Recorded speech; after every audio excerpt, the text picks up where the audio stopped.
Marta Isabele was 16 years old, a teenager who, like so many others, carried simple dreams, ordinary desires, and an entire life ahead of her.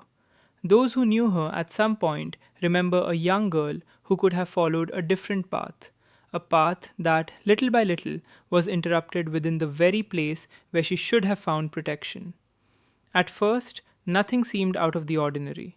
Life followed a routine similar to many families, but over time, something began to change. The environment became more closed off, contact with the outside world decreased, and Martha Isabel's presence slowly faded from the sight of those around her. What was once a visible teenager turned into silence. Inside the house, according to the investigation, reality was very different. Far from any help, she began to live in increasingly difficult conditions. The lack of basic care, the isolation, and the constant signs of aggression built up over time. It wasn't sudden, it was a slow, continuous, and painful process. While the world outside moved on as usual, inside that environment, Martha Isabel faced days marked by neglect and suffering. As time passed, the physical and emotional signs worsened, indicating that she no longer had the strength to react or even seek help.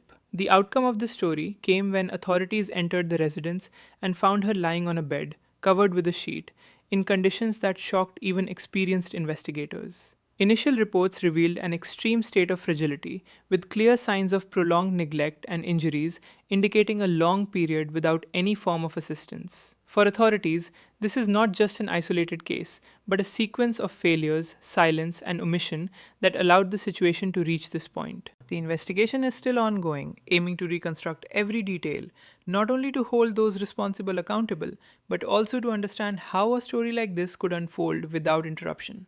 More than just numbers or accusations, Martha Isabel's case leaves behind a lingering question.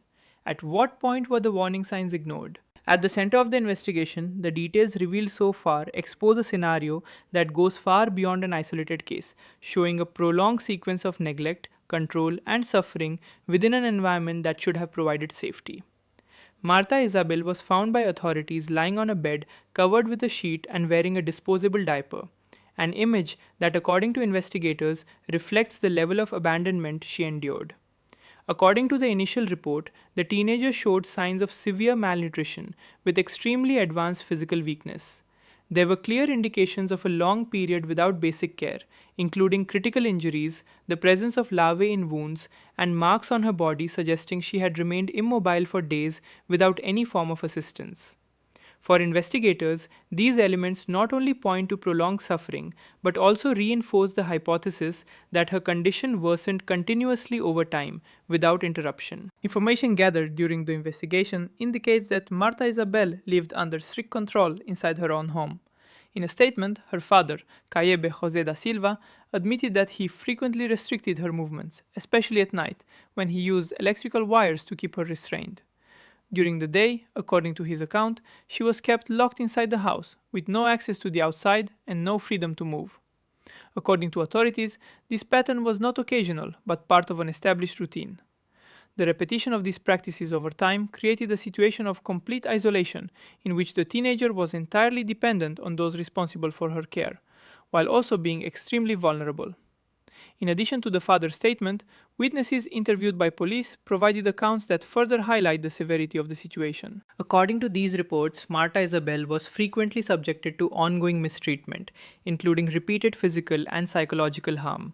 Among the accounts are degrading punishments such as forced haircuts, used as a form of control and intimidation. These testimonies help reconstruct a daily life marked by fear, silence, and the absence of any form of protection. For investigators, the combination of evidence, including the condition in which she was found, forensic reports, and witness statements, points to a continuous process of worsening living conditions that intensified over time. Another point drawing attention in the investigation is the lack of external intervention. For authorities, there may have been warning signs that something was wrong earlier, raising important questions about how the situation remained unnoticed or unreported for so long. The isolation experienced by the teenager, however, may have been a key factor that prevented others from identifying what was happening. investigators emphasize that this was not a sudden event, but rather a sequence of circumstances that together led to an extreme outcome. Each piece of evidence reinforces the idea that there was enough time for the situation to be interrupted, but that did not happen. As the investigation progresses, civil police continue gathering new evidence, analyzing additional forensic reports, and deepening witness testimonies. The goal is to accurately reconstruct Marta Isabel's daily life, understand the dynamics inside the home, and establish full accountability for those involved. More than just clarifying the facts, the case exposes a harsh reality, that of a young girl who was gradually erased within her own home, without access to help, without a voice, and without the chance to break the cycle she was trapped in. At the center of the ongoing investigation, authorities are uncovering a case that, with each new detail, reveals a deeply troubling pattern of prolonged neglect, control, and systematic abuse within a domestic environment. What initially appeared to be a tragic discovery has evolved into a complex inquiry, with investigators working to piece together a timeline that spans weeks and possibly months of continuous suffering. When Marta Isabel was found, the conditions inside the residence immediately raised alarm among the officers present. She was lying on a bed, covered with a sheet, wearing a disposable diaper, a scene described by investigators as one of the most distressing they had encountered. The initial forensic assessment pointed to severe malnutrition and extreme physical deterioration, suggesting a long period without proper nourishment or care. Specialists involved in the case noted that the level of physical fragility observed does not develop suddenly, but rather indicates a progressive decline over time. Further analysis of the scene revealed critical details that strengthen the hypothesis of prolonged confinement. Marks on her body, along with the state in which she was found, indicated that she may have spent extended periods without mobility. Investigators are examining whether physical restraints were used regularly and how long such conditions may have been imposed. The presence of advanced wounds, combined with signs of infection, has led forensic teams to believe that medical attention was absent for a significant duration. According to statements already collected, Marta Isabel's daily life appears to have been tightly controlled. Her father, Calebe Jose da Silva, admitted during questioning that he restricted her movements, particularly at night, using improvised methods to keep her immobilized. During the day, she was reportedly kept locked inside the house with no contact with the outside world. Investigators are now working to determine how frequently these actions occurred and whether there were periods of escalation in the level of control and aggression. Testimonies from neighbors and individuals familiar with the family are playing a crucial role in the investigation. Several witnesses reported that the adolescent had not been seen outside the residence for an extended period. Others described hearing unusual noises, including sounds that suggested distress, but no formal complaint appears to have been made at the time. These accounts are now being cross-checked with timelines and other evidence to establish a clearer picture of what was happening behind closed doors. In addition, reports of recurring mistreatment have been reinforced by multiple sources. Witnesses described a pattern of punitive behavior, including acts intended to humiliate and control, such as forced haircuts. Investigators are analyzing whether these actions were isolated incidents or part of a broader system of coercion designed to maintain dominance and silence. Another critical line of inquiry focuses on the possible omission of assistance. Authorities are examining whether there were opportunities for intervention, either by individuals within the household or by external institutions, that were not acted upon. This includes reviewing any prior contact with social services, healthcare providers, or educational institutions that might have identified warning signs earlier. Forensic teams are also conducting deeper examinations to establish a more precise timeline of events. This includes analyzing the progression of physical deterioration, the condition of the environment, and any materials found inside the residence that could indicate how long the situation had been ongoing. Every detail, from the state of the room to the objects present, is being catalogued and studied as part of the effort to reconstruct daily life within the home. Authorities emphasize that this case is not being treated as a single event, but as the result of a prolonged sequence of actions and omissions. The accumulation of evidence suggests a sustained environment of deprivation and control, where the victim was gradually isolated from any possibility of external help. As the investigation advances, additional forensic reports are expected to provide further clarity. These findings will be essential not only for establishing legal responsibility, but also for understanding the full scope of what occurred. Prosecutors are preparing to use a combination of physical evidence, witness testimony, and documented statements to build a comprehensive case. Beyond the legal process, the case has sparked broader discussions among investigators and officials about systemic gaps that may allow situations like this to persist undetected. Questions are being raised about community awareness, reporting mechanisms, and the effectiveness of protective systems designed to identify individuals at risk. More than a case file, the investigation into Marta Isabel's situation has become an effort to uncover how such a prolonged sequence of suffering could unfold within a domestic setting without interruption. Each new piece of evidence adds another layer to a narrative that authorities are determined to fully expose, not only to ensure accountability, but also to confront the conditions that allowed it to happen. The outcome of Marta Isabel's case is now beginning to take clearer shape as authorities move forward with formal charges. But the weight of what happened extends far beyond the legal process itself. During a press conference held last Tuesday, civil police confirmed that the teenager's father and stepmother are expected to be indicted for feminicide, along with additional charges including torture resulting in a fatal outcome, unlawful confinement, mistreatment, and failure to provide assistance. For investigators, this moment represents not just a procedural step, but an attempt to deliver a response proportionate to the gravity of what was uncovered. According to officials leading the case, this stage does not mark an end, but rather the beginning of a deeper reconstruction of events. Every piece of evidence collected so far points to an environment defined by extreme isolation, a complete absence of basic care, and a sustained pattern in which the victim was cut off from any form of external support. Investigators believe that Marta Isabel remained confined for an extended period, during which she was subjected to repeated acts of aggression without any interruption or outside intervention. The moment authorities entered the residence and located the teenager has become a central point in understanding the case. She was found lying on a bed, covered with a sheet, wearing a disposable diaper, a scene that investigators have described as profoundly disturbing. Initial forensic assessments revealed severe malnutrition, advanced physical deterioration, and injuries in critical condition. There were also marks suggesting that she may have remained without movement for several days. For forensic experts, these findings strongly support the conclusion that her condition was the result of a prolonged and progressively worsening situation. As the investigation deepened, specialists began working to establish not only what happened in the final days, but also how long the conditions inside the home had been deteriorating. Forensic teams are analyzing patterns in the injuries, the level of physical decline, and environmental factors within the residence to determine a more precise timeline.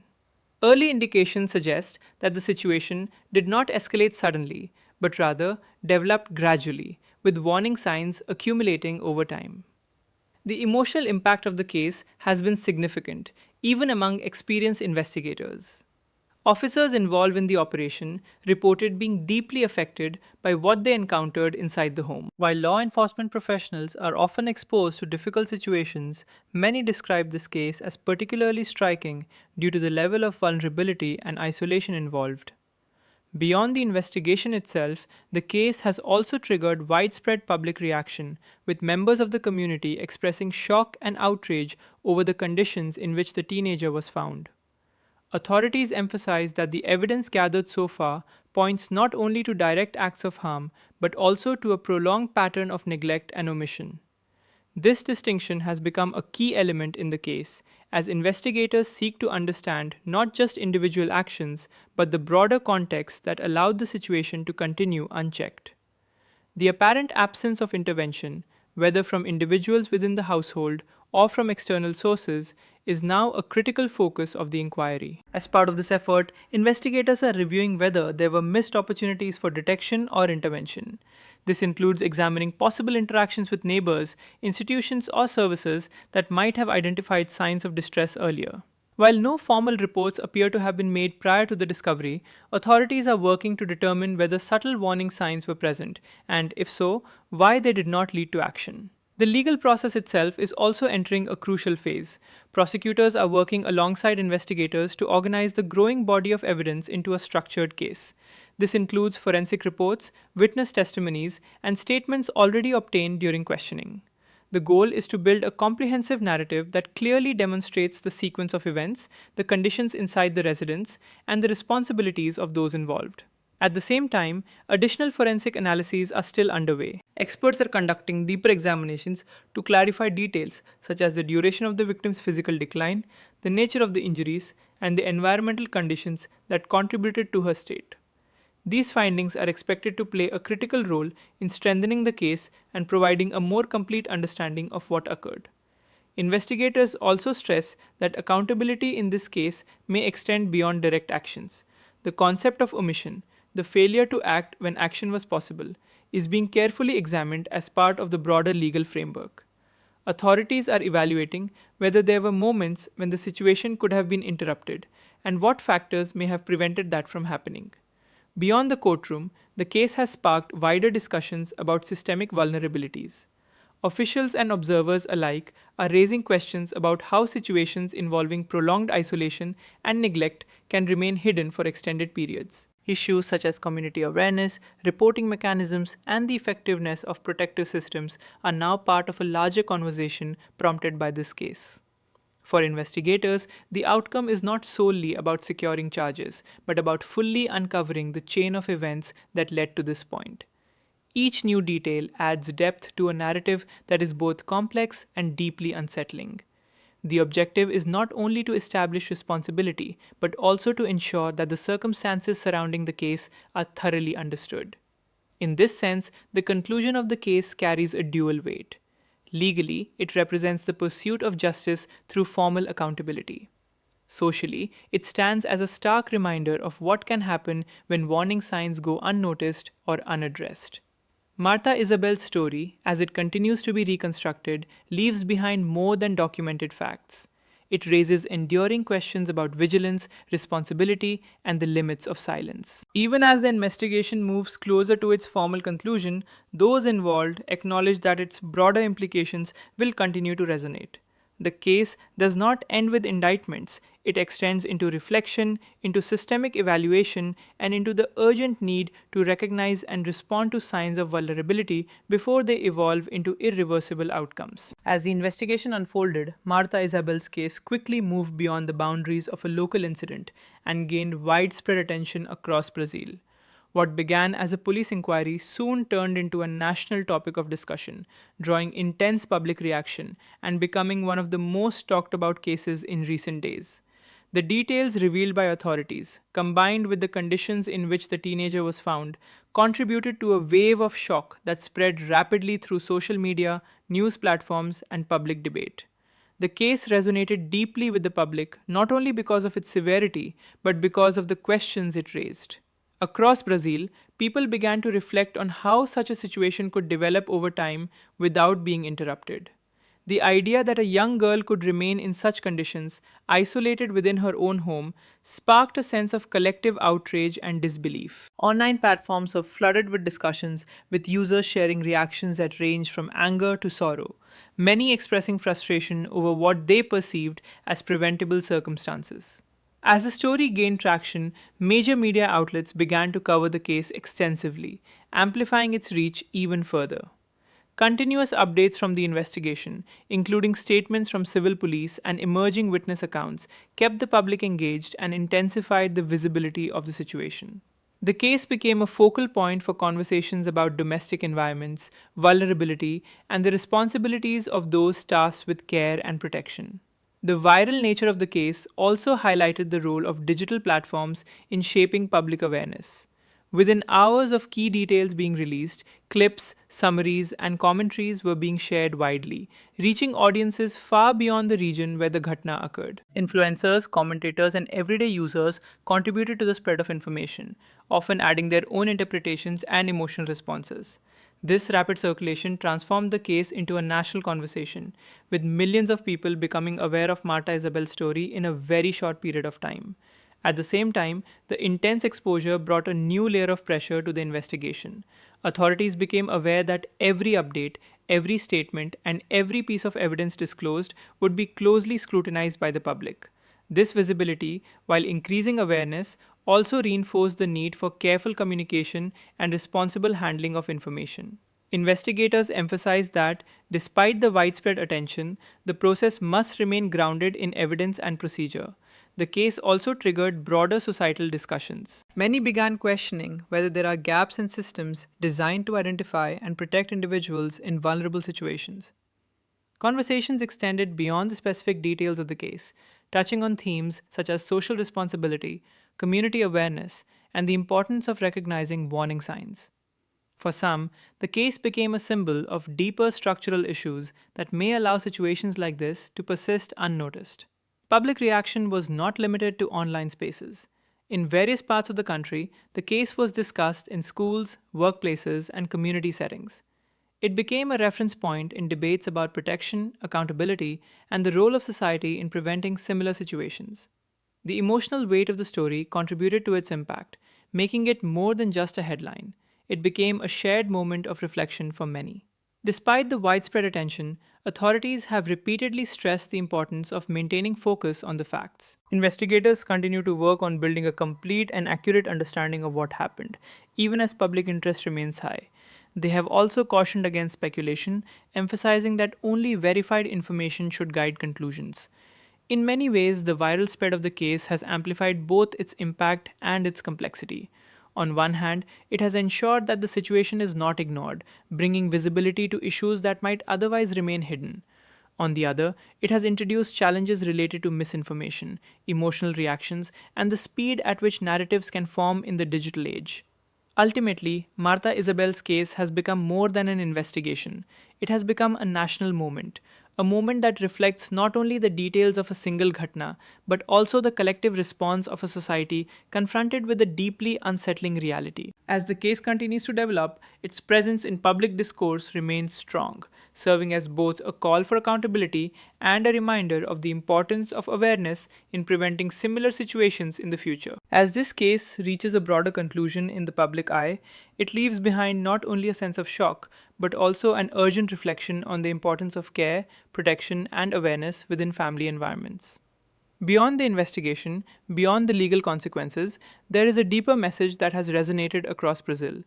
Situations that begin quietly, behind closed doors, can escalate when they go unnoticed or unaddressed. Family conflicts, disagreements, and tensions are part of many households, but there is a clear line between conflict and harm. Understanding this difference is essential. Arguments may happen, but when patterns of isolation, control, fear, or neglect begin to appear, they are no longer just family issues. They become warning signs that demand attention. Recognizing these signals early can be the difference between intervention and irreversible outcomes. One of the most critical aspects highlighted by cases like this is the importance of maintaining connection. Isolation is often a key factor in situations where harm develops over time. When someone becomes increasingly withdrawn, disappears from social environments, or loses contact with friends, school, or community, it may indicate that something deeper is happening. Staying attentive to these changes, whether in a neighbor, a classmate, or even within one's own family, is a form of protection. Care within families is not only about providing basic needs, but also about ensuring dignity, safety, and emotional well being. Environments built on fear, excessive control, or humiliation can gradually erode a person's ability to seek help. Over time, silence can become normalized, making it harder for others to recognize that something is wrong. That is why open communication, respect, and mutual support are essential foundations for a healthy household. At the same time, society as a whole plays a role. Protection does not rest solely within the walls of a home. Communities, schools, healthcare providers, and neighbors all form part of a wider network that can identify and respond to signs of vulnerability. When something seems out of place, prolonged absence, visible distress, or unusual behavior, speaking up can be an important step. Even small actions, such as checking in or reporting concerns to appropriate channels, can help prevent situations from escalating. Another key point is the need to move away from the idea that what happens inside a home should never be questioned. While privacy is important, it should not serve as a barrier to safety. There is a growing understanding that protection sometimes requires breaking silence, especially when there are indications that someone may be at risk.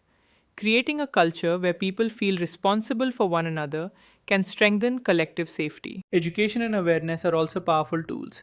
Teaching young people about their rights, about what constitutes acceptable treatment, and about how to seek help can empower them in difficult situations.